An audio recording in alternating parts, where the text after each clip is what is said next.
जन एवं उपस्थित जन,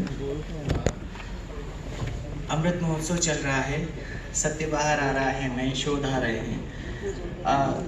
लेकिन ये प्रासंगिक या प्रायोगिक तभी होगा जब ये जन स्मृति में भी जाए, जिसकी हम लोग बात कर रहे हैं। इतिहास में पाठ्य पुस्तकों में जाए, नए शोधों के लिए नींव बने, ये महत्वपूर्ण है। और इसलिए कुछ सुझाव जो उच्च शिक्षा पद्धति में शोध आधारित शिक्षा प्रणाली तथा शिक्षक केंद्रित शिक्षा प्रणाली का समावेश करते हैं, इसके लिए मैंने प्रयास किया हुआ है।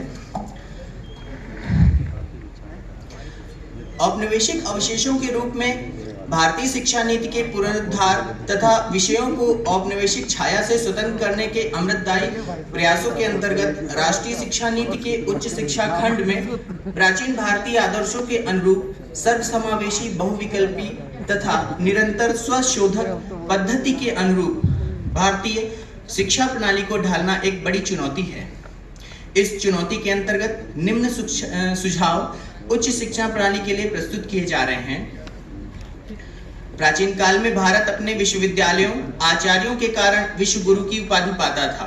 ऋग्वेद के मंडल व उसके प्रसिद्ध ऋषिकुल अपनी अलग अलग विशेषताएं रखते थे। व्यक्ति का नहीं, विचार का महत्व था। किसी व्यक्तिगत वाद का नहीं, समावेशी दर्शन का महत्व था।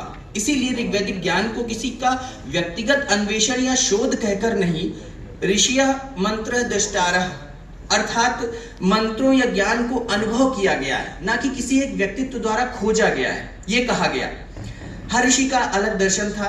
उस समय महत्व ज्ञान का ही था, शोध का था, नाम का नहीं। इस शोध व्यवस्था को पुनः उच्च शिक्षा प्रणाली का अंग बनाना है।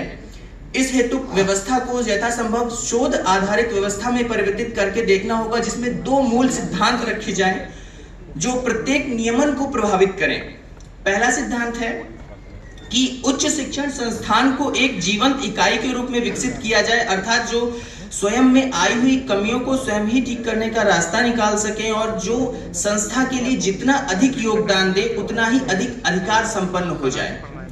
दूसरी थ्योरी रिवर्स फिल्ट्रेशन थ्योरी है, जो छात्रों में सबसे बेहतर शोध करें और इनमें भी जो बेहतर हों वो शिक्षक बने, इनमें भी बेहतर शोधार्थी निर्माता बने और इनमें भी बेहतरीन संस्था की गवर्नेंस और नियामक तंत्र में जाएं।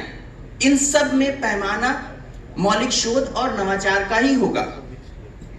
उच्च शिक्षण संस्थाओं के उद्देश्य, इनके बारे में यदि चिंतन किया जाए तो दो प्राथमिक उद्देश्य सामने आते हैं। प्रथम है सुसंस्कृत छात्र गढ़ना, द्वितीय है समाज के ज्ञान में वृद्धि, अर्थात जो कि शोध के माध्यम से होगी।